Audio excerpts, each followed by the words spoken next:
and opinions expressed in this special program are not the views or opinions of Tropical Vibes 105.5 FM.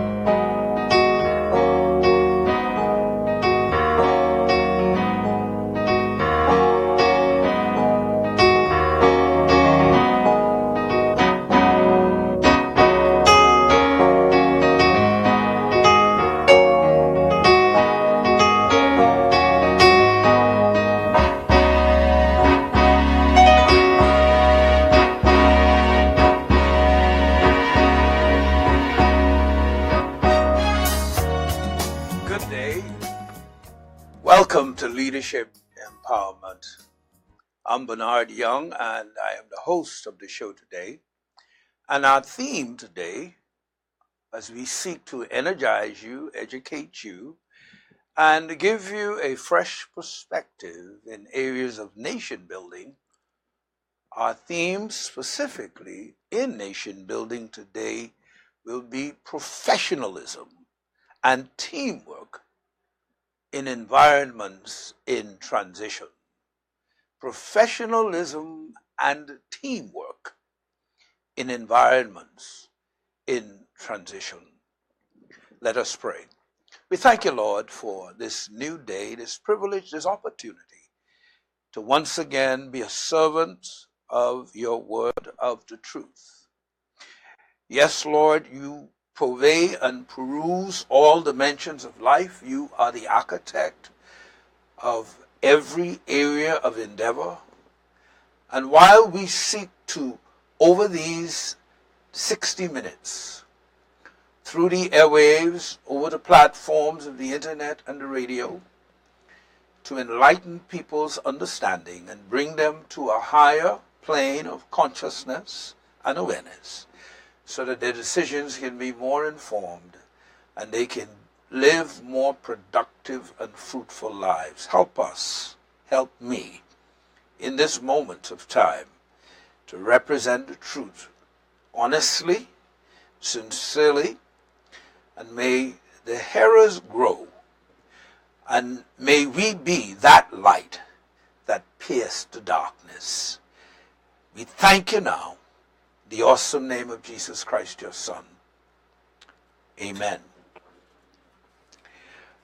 Today, as I said, the topic, the theme, is indeed nation building, but through the eyes of professionalism and teamwork in environments in transition. I want to start off by making this assertion. One, the whole purpose of leadership is to liberate and break the psychological, emotional, and mental gridlock of the minds of a people, a company, an environment, a family. Any situation in which leadership is required, leadership is about lifting the lid to new level of possibilities and new level of breakthroughs. Why do we need to be lid lifters? In the Turks and Caicos Islands, and indeed in the Bahamas, in our region, we have a regional epidemic, and I want to lay it out in 5 dimensions, and I call them all cultures, a way of how we think, do, behave, react consistently over a period of time. First of all, we are engendered by what I call a crab culture. A crab culture, yes, that's a culture where, just like a barrel of crabs, each crab, as it tries to ascend, the other crabs pull that crab down. We have a crab culture mentality that's endemic, is systemic, and it's been with us a long time. And we talk around it, but we don't talk directly about it. Part of the dilemma of leadership in our era and our time is that we suffer from something called a crab culture.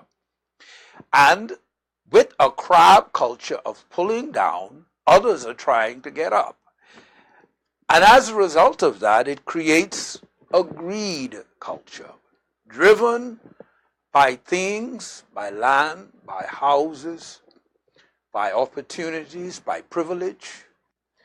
We have a greed culture because we see that the more we possess, the more we have. We're never really satisfied. We're always looking at what the other person has and attempting to outdo that other person. So with that crab culture comes a greed culture, which also breeds into an extractive culture. We extract, we're takers more than givers. We take. Most relationships are predicated, unfortunately, on what people can get from someone else as opposed to what you bring in equal partnership or participation to a relationship. We see it in marriages across the board. We see it in people, personal relationships with each other. It plays out in church settings. It plays out in family settings. It plays out in business settings and other settings in our community and in our environment. We have this system of extracting, always looking to get maximum for minimal input. So it creates now, from the crab culture, a greed culture, an extractive culture, and now we're faced with something that I call a systemic poverty culture. Yes, we got houses, yes, we got land, but the systemic poverty I'm talking about with is a poverty in the way we think. We lack, most times, creative ideas. We can't partnership on equal terms with hands open and everything on the table. We tend to have this culture of poverty, impoverished in ideas and ingenuity. We copycat many things. There's an absence of creativity, and as a result of the absence of creativity, this systemic poverty culture is indentured into our thinking, and so we move from place to place, still dispossessed by this culture that is systemic, and it's one of mental poverty. And I'm talking in a very broad and general term because those of us that think differently are in the small minority, but the masses of our people have these overlying and overarching challenges that eat away at the very fabric and fiber of who we are. And because the crab culture is present, a greed culture is present, we have the extractive culture where we're always taking rather than giving, creating this systemic poverty in ideas and creativity and ingenuity. And now, as a result of all of that coming together, it creates what we call a corruption culture.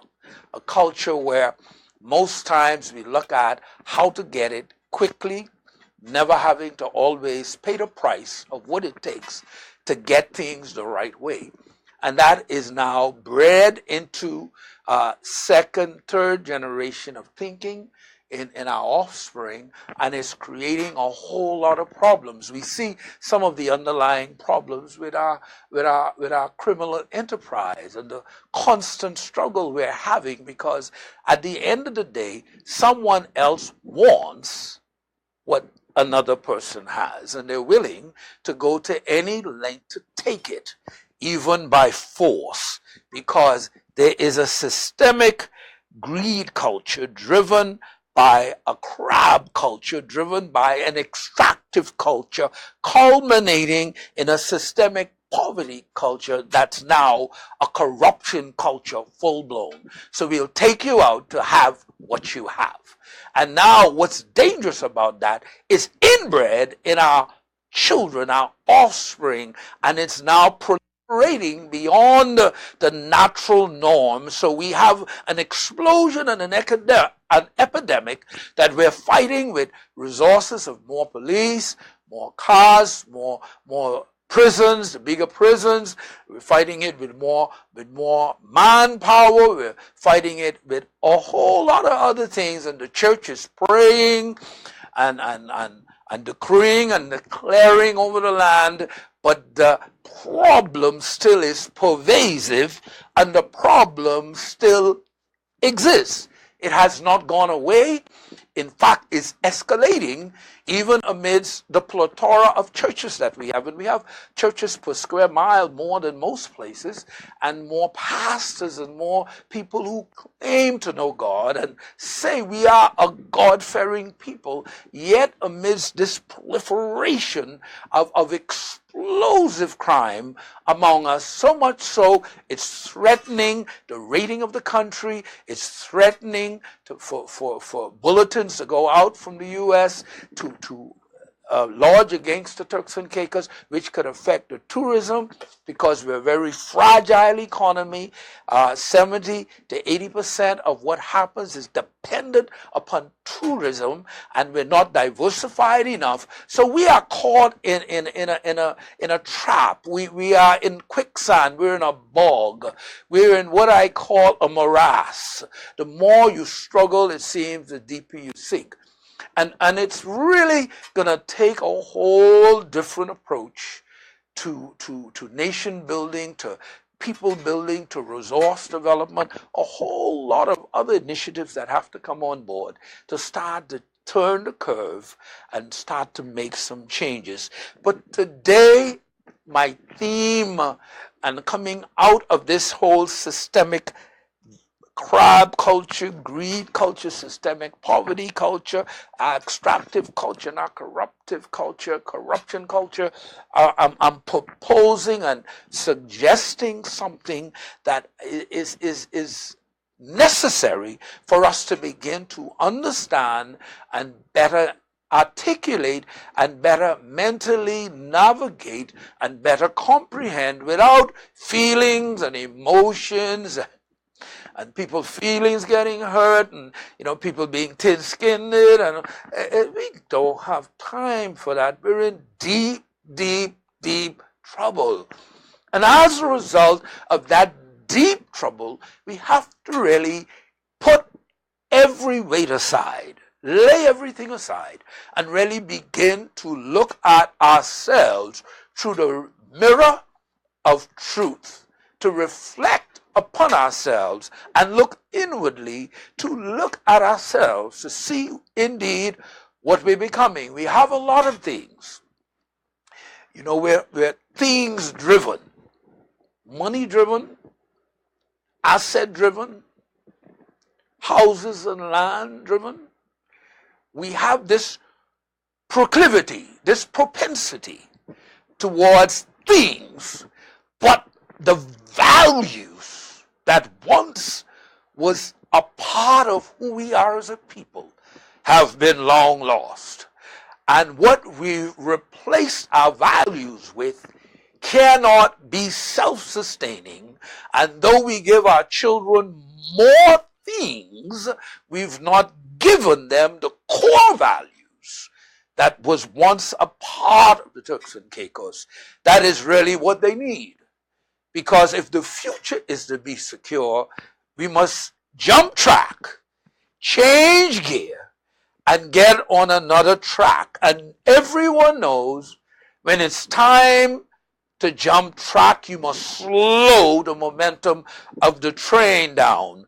And anytime you apply brakes, it creates friction, it creates heat, it creates conflict, it creates gridlocks. And we have to go through these changes to jump track and change direction and change a strategic end towards something much more promising for the future. And today, I'm looking at nation building, but through utilizing professionalism and teamwork in our environment that is indeed in transition. I want to note a few gyrations, tremors in our environments that I believe leadership has to really begin to understand and begin to address. I want to look at these. First, we live within the confines of a multicultural, multi-ethnic operating environment. And that environment is in metamorphosis. It's in a state of profound change, cataclysmic change. And amidst all of the change, we lack a uniting identity. When things are in flux, when things are moving at breakneck speed and you don't know which way is up, the thing that keeps people grounded and keep them cemented together is when you share a common identity. We are in the midst of an identity crisis. And as a result of that, there's hardly anything that could unite us other than politics, other than color, other than assets, what you have and what you don't have, other than where you live and don't live. The things that should be natural to us, black, yellow, green, orange, red, or purple, it matters not, is a common uniting identity. So amidst this confusion, this sea of multicultural, multi-ethnic, in the operating environment, amidst all of this and the metamorphoses that are going on, amidst all of this, we lack identity. And when you lose your identity, you lose your authentic self. The scriptures allude, and I'm just going to use a little something from the scriptures because it's a common reference point that we all can look at, and why I choose to use it and not a book, or I could use this from several sources, but I want you listeners out there to be able to reference and understand what I'm saying. So I'm going to use the scriptures because we say we are a God-fearing people. We have the platitudes of God on our mouth. Most of the times when I want to have a conversation with someone, just a simple conversation, find out facts and figures and things, they always bring the God component on the table, even though I'm not looking for it. I don't know if it's done because I'm a preacher ultimately, or it's just that we become so accustomed to calling on the name of God without a clear understanding of what his standards and requirements really are, that we just do it naturally. So in a recognition of all of that, I'm going to use the God reference just momentarily. In the book of Daniel, the children of Israel were taken captive and taken into the land of Shinar, which is Babylon. And one of the first things the Babylonian captors sought to do was to change their name. The first thing the captors sought to do was to create an environment where they would forget who they really are, to lose their identity. Because the captors knew and fully understood that the best way to reprogram a slave is to disconnect the slave from his original origins, his original identity, his original name, his original lineage. So what did they do? They gave them a new name. Daniel, they changed his name to Belshazzar. Mishael, Azariah, and the other one were their Israelite names were changed to Shadrach, Meshach, and Abednego.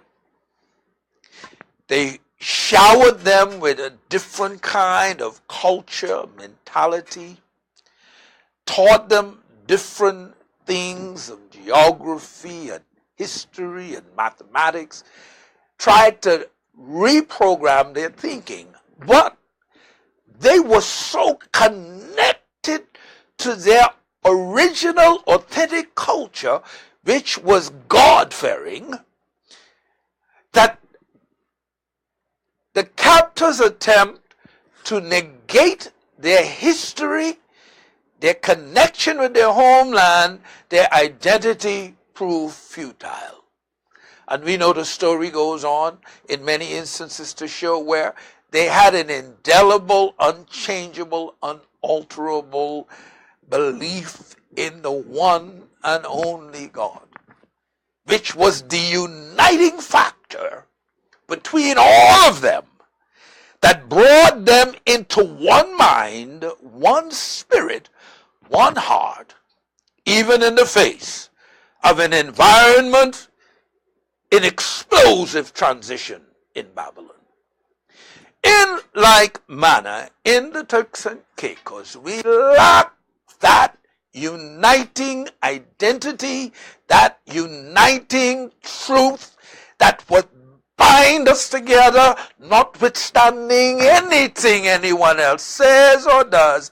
Something that binds us together bigger and stronger than a political identity or a political agenda. Something that would bind us together that's larger and bigger and more impactful than a denominational identity or a denominational tie. Something that was so strong and so resolute and so unalterable and unchangeable that it would bind us together, notwithstanding what foreign investment come in and who you work for or who I work for.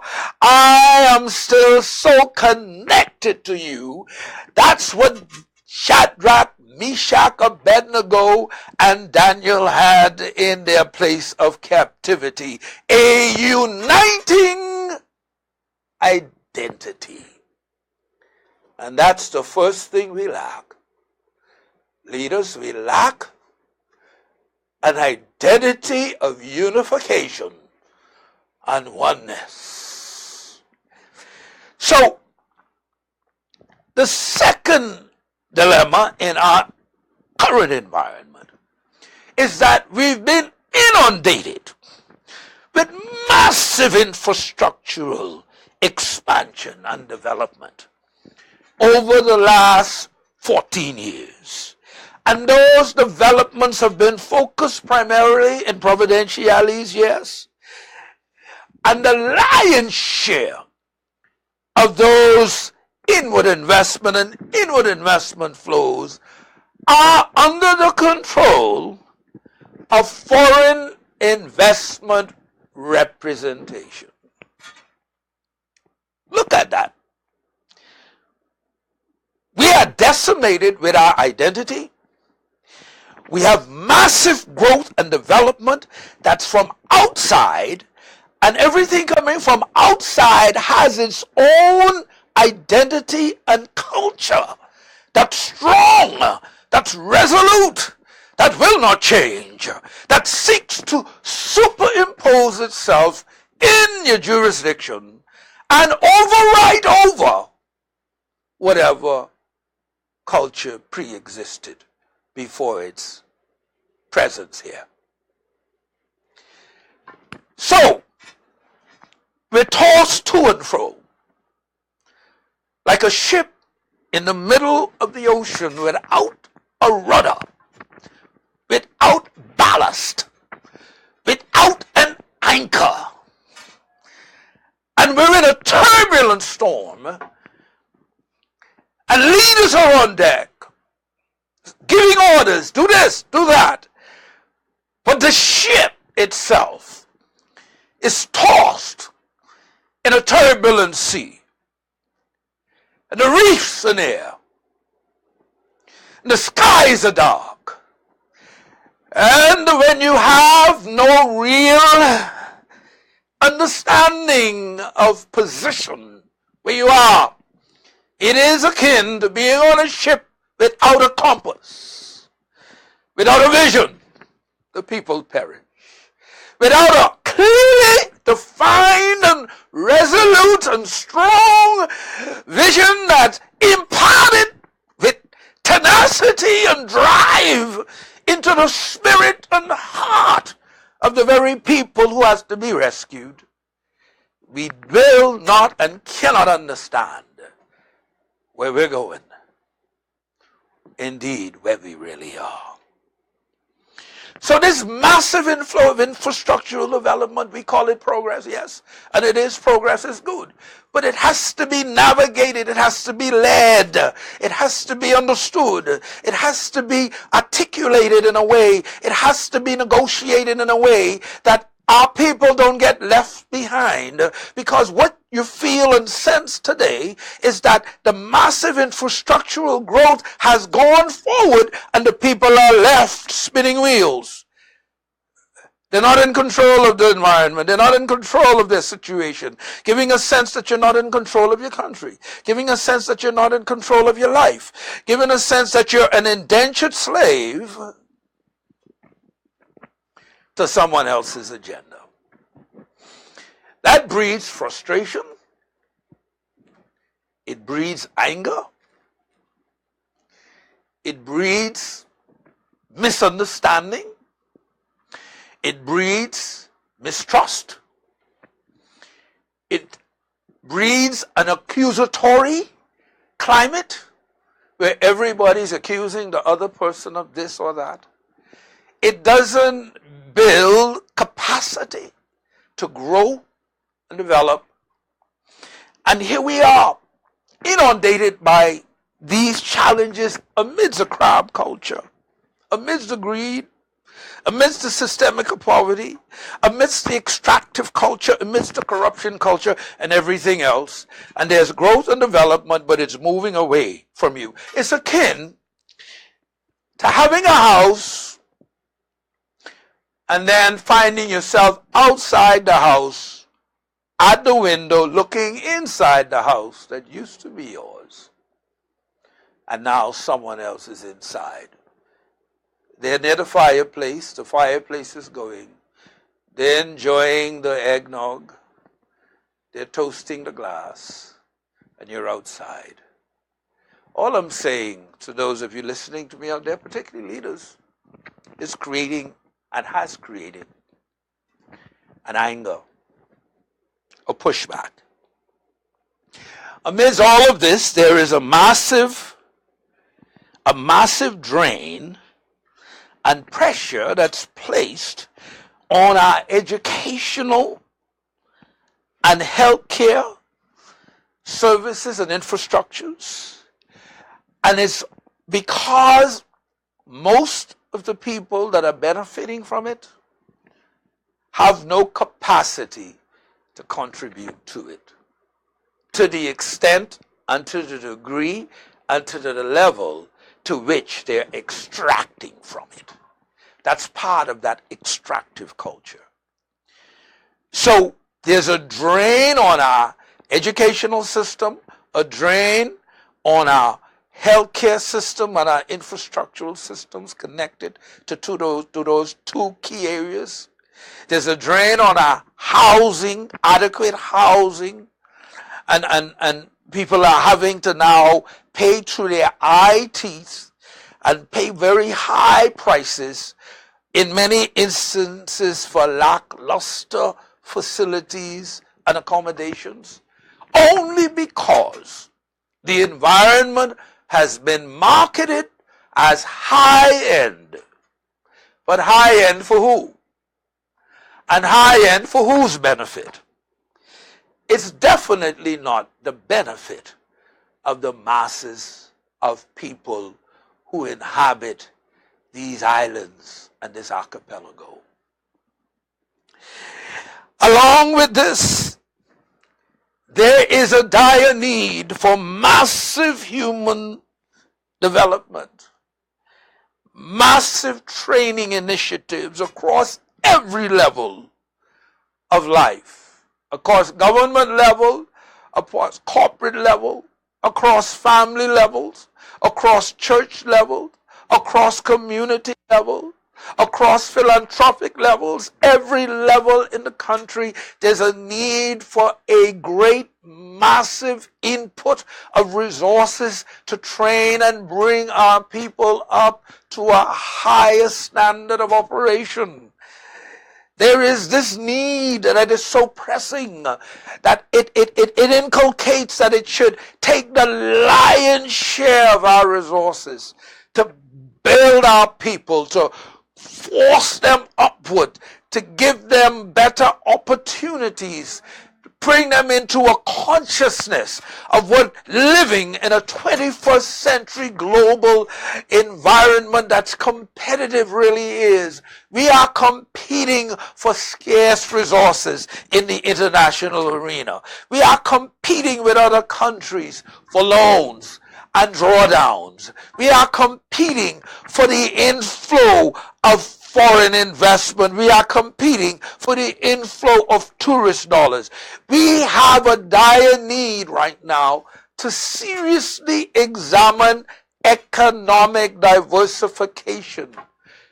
The majority of our resources are out there in the domain of tourists and tourist development. Some 70 to 80%. That's far too great. Far too great a risk. Far too great an exposure. And the challenge here is simply this. And I want you to bear with me a little, because some of the things I might be saying might seem far out, but I want you to just humor me a bit and bear with me, because I'm bringing you to a point of realization. And it's simply this. Get this capture. Listen carefully. We have learned leadership from who? Our models of leadership, our models of planning, our models of creating strategic directions and strategic tactics, all the things that we are today, we learned from who? We learned it from our former taskmasters. Everything we do, everything we say, how we replicate, how we duplicate, has been on the basis of what our former taskmasters taught us. We looked at how they did it, and now in today's 21st century world, throughout the Caribbean, we're seeing a replication, a duplication, an implanting of the same old thinking, the same old systems, the same old methodologies of our taskmasters, which was based on this formula. Listen carefully. First of all, to command, to bring everything under the authority and influence of one primary commanding power. Command. Then control, which meant to exercise power that results in the desired end result being attained. Command, control, and if I can't command you and I can't control you, then I punish you, which is to cause you pain and injury through deprivation and annihilation of every opposition, everything that does not conform or does not come in alignment with. I punish it. It's punitive. Command, control, and punish. Now, today's 21st century world, Turks and Caicos and the whole region, just not Turks and Caicos, Bahamas included, the whole region, Jamaica, Barbados, Trinidad, Barbuda, the rest of the lesser Antilles, all the countries, Haiti, Hispaniola, the island of Hispaniola that has Haiti and the DR on it, all the Caribbean countries have all gone through being indentured slaves. And the leaders have learned leadership out of that domain. So now guess what is happening? We replicate and duplicate what we know. And we call it leadership, but the moment is calling for something radically different. And I'm suggesting to you today that's why there is no different, because we have taken a page out of what we've learned and we're playing that same old tune, and in an environment that the tune does not match. People are hurting. People are in the doldrums. People are in the pit of experiences. There is no way out. They feel deprived. They feel rejected. They feel like there is no champion. They feel like there is no real, legitimate representation. There is a cry in the land. And I'm just trying to help us to understand our dilemma is real and why it's the way it is. Because we have indoctrinated a system of command, control, and punish. It does not create good leadership. It does not lift the lid. It does not liberate, and it does not push and motivate people forward. It does not promote longevity in people's thinking, and it doesn't align them with the future. Command, control, and punish. So why we need professionalism in this environment? Why is the call now great for professionalism? Why must we have professionalism in all that we think, say, and do? Why is this great need in the atmosphere? What are you saying, Bernard Young?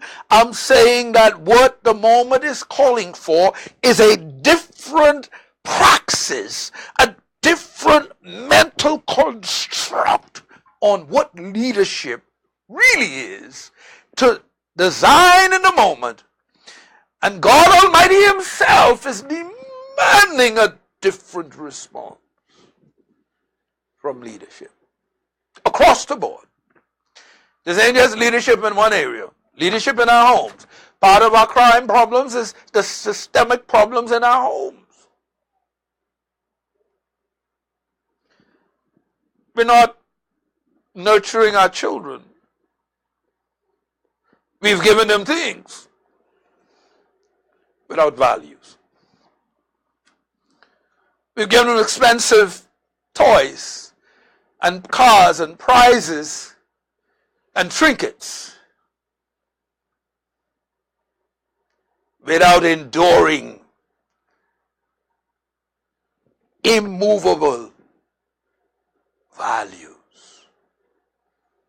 that no matter where they go, they know who they are and their identity is strong and intact. So see why I'm talking now about bringing professionalism and teamwork in an environment that's in massive transition. We are indeed in transition. And we now need to have a professional approach, a thought out, planned out, regimented, committed approach that does not go by the wind of convenience and does not fly by the wind of what is expedient to do. When decisions are made on expediency and not made based on a plan, a long-range vision, When we move from day to day, even in families, the church, political areas, community development areas, this is a systemic problem across the board.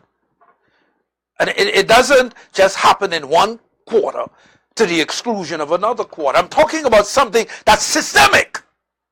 It's in every dimension of leadership. If it's just about profiling, if it's really just about, driving the big car and having access and having the name and the title, if it's just about those things, then we're lost. We don't understand the divine moment that this era and time has placed upon us as leaders.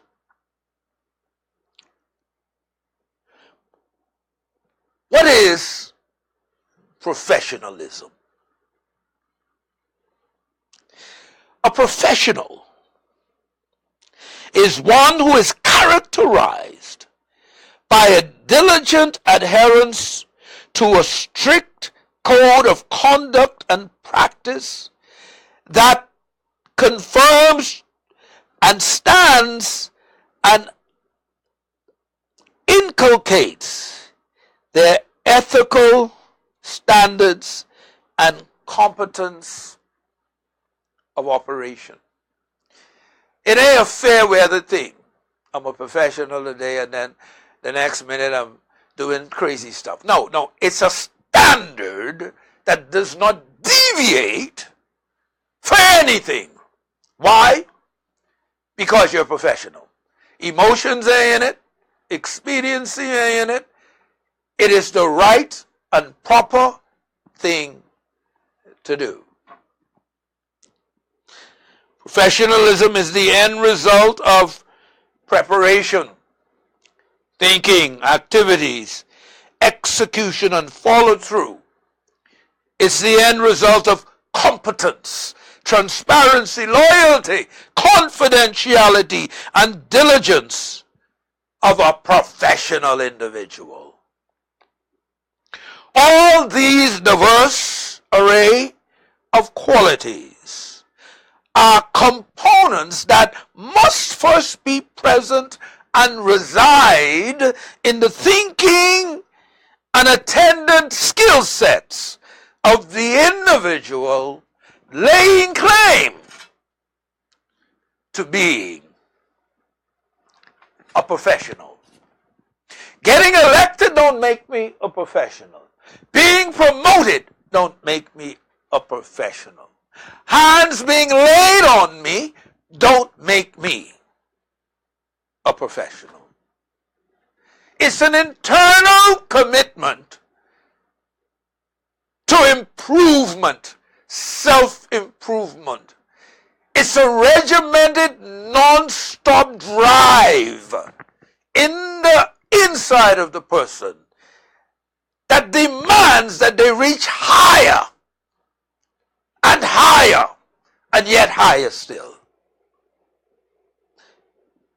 Professionalism, then, is no more than the cumulative sum of the resident positive and the liberating qualities that lie embedded in the makeup and in the spirit of an individual. Professionalism is leadership demonstrating excellence as opposed to mediocrity. Professionalism is a spirit that possesses the mind, the will, the consciousness, and the soul, and forces those so possessed to perform at a constantly, repetitively high level of productivity and creativity. That's a professional. I want to allude to something the late Dr. Albert Einstein once said, who, as we know from those of us that are versed in physics, developed the theory of relativity. And he said, the thinking that has brought me this far has created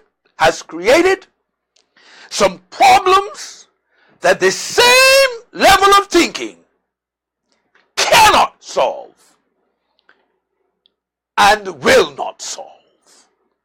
Let me reiterate, let me repeat, let me reassert and reaffirm what Dr. Albert Einstein said. The thinking that has brought me this far has created some problems that the same thinking cannot and will not solve.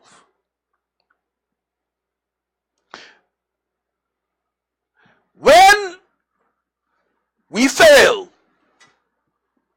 as individuals, as leaders, as parents, as pastors, community leaders, political leaders, business leaders, when we fail to alter our thinking, even in the face of evidence that something different is begging to be brought to the table, we run the risk of applying old, outdated, outmoded thinking processes to new situations that defy the traditional concepts and ideas of how to solve and alleviate problems in our respective spheres and frameworks of influence. Get a grip. The environment is asking for something else, but we're applying the same old thinking. So the same old, so applied, will get negative results in resolution of the new needs of the environment. And remember what I started off telling us. We learned the leadership from our former taskmasters, and we've replicated that leadership in our current day reality and truth. And the problems in the society at large are defying the methods and systems and formulas that were part of a historical framework of solving problems that our taskmasters use, that we have now inculcated in our thinking and are trying and attempting to use the same systems now and are getting nowhere. Absolutely nowhere in the resolution of the current day challenges and the current day dilemma. If we don't come to our senses, if we don't get a grip, if we don't recognize that we've fallen off the grid, and we need to stop that freight train, put on brakes, deal with the fallout, deal with the friction, deal with all the things that putting on brakes could cause, and jump track. Change our strategic direction, change our strategic thinking, change our behavioral patterns. It's not about you being my friend and I'm being your friend. It's not being born here, born there, and you being my homie and I being your, no. It's not you being my crony and you being my, There is no room for that. The moment is a defining moment. We are in a defining moment, and it's calling for radical surgery to turn the curve, to make the incision, to let the blood flow onto the carpet so that we can cut the tumor. Pour in the oil, pour in the healing balm, suture the wound so that the patient may live. We don't do what we ought to, we run the risk of being obsolete, pre-diluvian, before the flood, in our grasp, in our analysis and evaluation, in our ability to relate to an evolving and dynamic environment that has radically changed.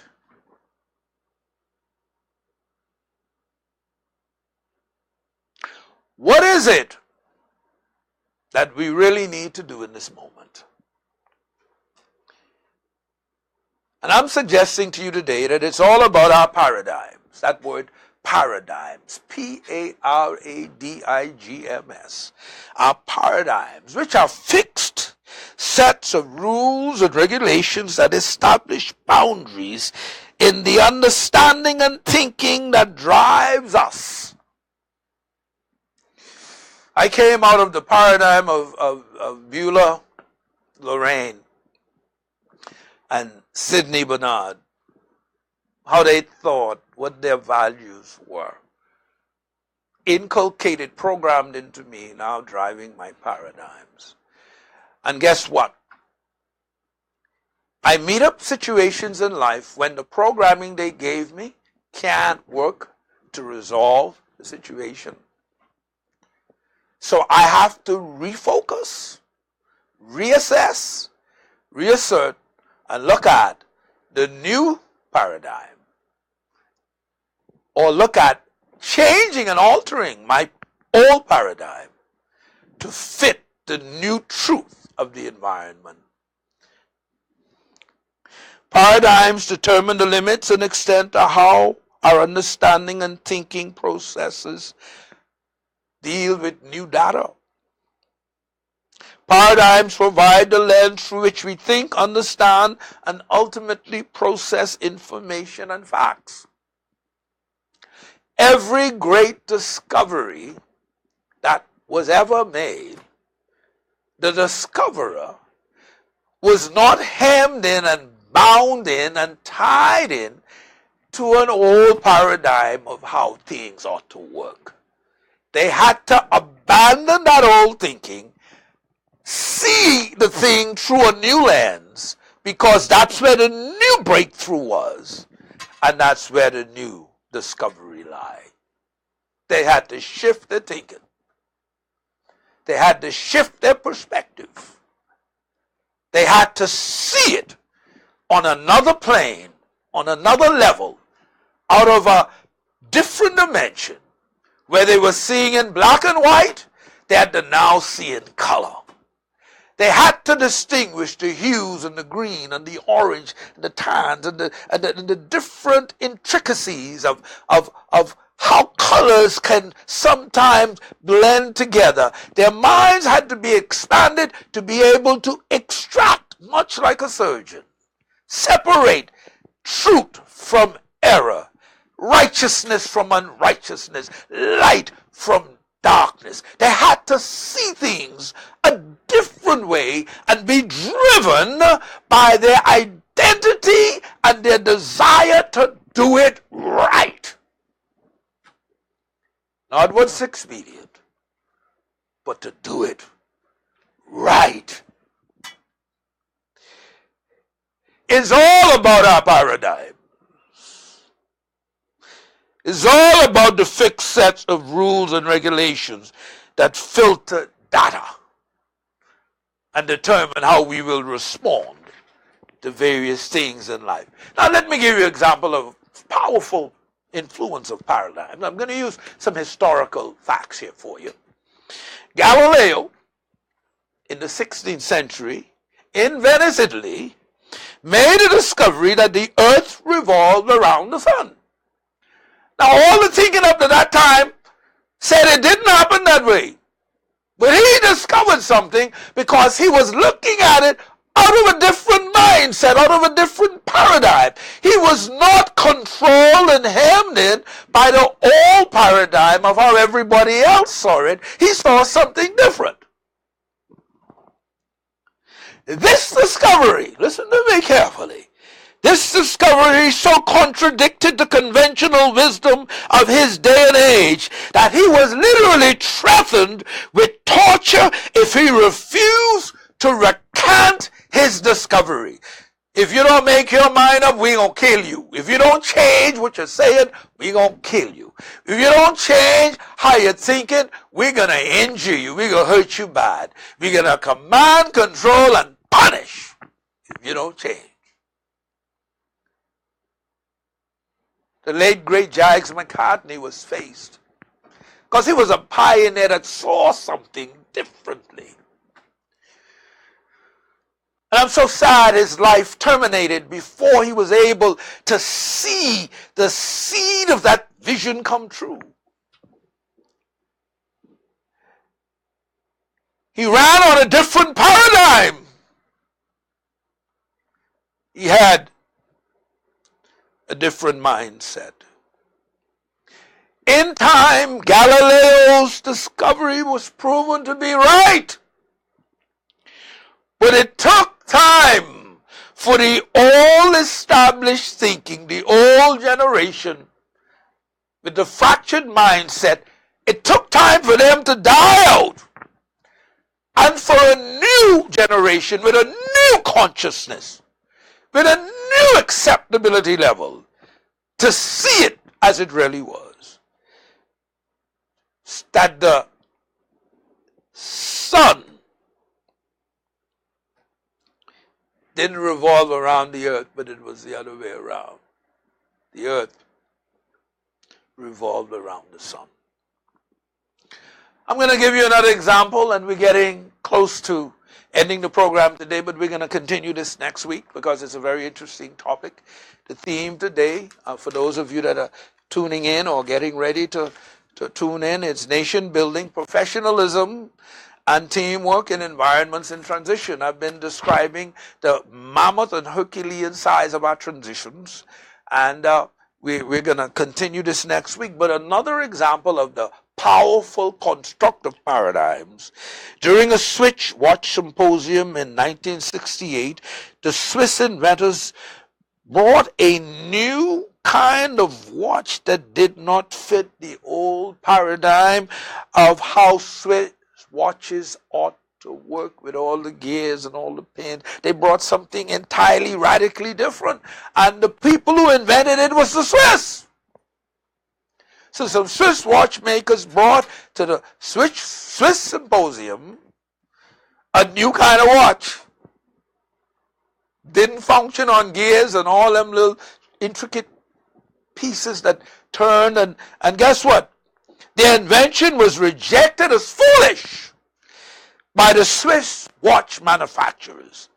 However, Texas Instruments and Seiko of Japan viewed the prototype of that new watch, immediately required the patent rights to it, and the rest is history. Because by 1970, after the advent of the quartz crystal watch, the Swiss watch manufacturers had to let go some 50,000 plus watchmakers because there was a main paradigm shift in watchmaking, and their market share plummeted from being almost 90% to less than 10%. And on the stage came Seiko and Texas Instruments crystal quartz watch. The rest is history, as I said earlier. Because the Swiss watches, the Swiss that is, watchmakers strongly held views, their paradigms and beliefs on how watches ought to continue to be designed. They missed the paradigm shift. They did not respond to the new needs in the market. They were trying to continue to put in a place something that the place and the environment was rejecting. They were still trying to run the same old game. And they lost big time. It was a radical shift. I want you, the listeners out there today, to hear me well. We are in the midst of a massive paradigm shift. There's a movement change in the atmosphere. Same old systems, the same old deals, the same old way we did what we used to do. It's not going to work no more. And we're going to be challenged. And we're going to continue this talk next week on this program, Leadership Empowerment. I invite you to come in, visit, and listen, tune in, streaming on the internet on 105.5, so that we could continue to explore nation building, building the nation. Wake up, everybody. No more sleeping in bed. No more backward thinking. Time for thinking ahead. The world has changed so very much from what it used to be. There is so much hatred, war, and poverty. Wake up, political leaders. Wake up, family leaders. Wake up, political and home leaders. Wake up, wake up. Wake up, church leaders. Wake up, business leaders, educational leaders. It's time to wake up. The playing field has shifted, and we have to wake up.